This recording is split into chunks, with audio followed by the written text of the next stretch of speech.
राजधानी दिल्ली में पिछले कुछ दिनों से अचानक कोरोना के नए मामलों में उछाल आया है।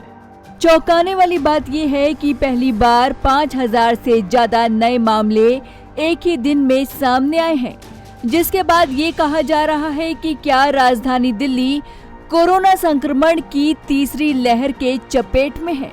दिल्ली में पहली बार 5673 नए केस सामने आए, जिसने लोगों की चिंता बढ़ा दी है।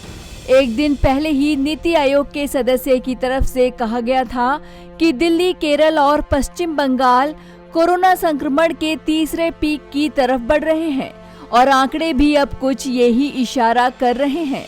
दिल्ली में त्योहारी सीजन के चलते बाजार सज गए हैं और बाजारों में लोगों की भीड़ जमा होने लगी है। सभी ट्रांसपोर्ट भी लगभग खोल दिए गए हैं और लोग जमकर घरों से बाहर निकल रहे हैं। लोगों का जमावड़ा देख सोशल डिस्टेंसिंग का पालन होना भी मुश्किल ही लगता है और ये लापरवाही दिल्ली वालों को काफी भारी पड़ सकती है। बता दें, दिल्ली में कोरोना के नए केस जुलाई में कम होने लगे थे। एक समय तो एक्टिव केसों की तादाद 10,000 से भी नीचे पहुंच गई थी। उसके बाद कोरोना संक्रमण की दूसरी लहर शुरू हुई।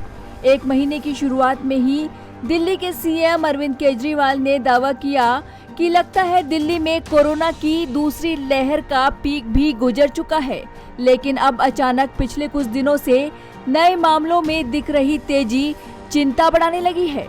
अभी आधिकारिक तौर पर तो कुछ नहीं कहा गया है, लेकिन हालिया आंकड़े इस तरफ इशारा कर रहे हैं कि दिल्ली में कोरोना संक्रमण की तीसरी लहर शुरू हो चुकी है। दिल्ली सरकार द्वारा जारी बुलेटिन में बीते दिन 5673 नए केस सामने आए। अब संक्रमितों का आंकड़ा बढ़कर 3,07,000 के पार पहुंच चुका है। एक दिन में 40 लोगों की इस वायरस से मौत हुई है। अब तक कोरोना से मरने वालों की कुल संख्या 6,396 हो चुकी है। इस वक्त दिल्ली में एक्टिव केस के मामले 29,378 हो चुके हैं। वहीं कंटेनमेंट जोन की संख्या भी 3,000 को पार कर गई है। Bureau report, Punjab Kesari group, Delhi.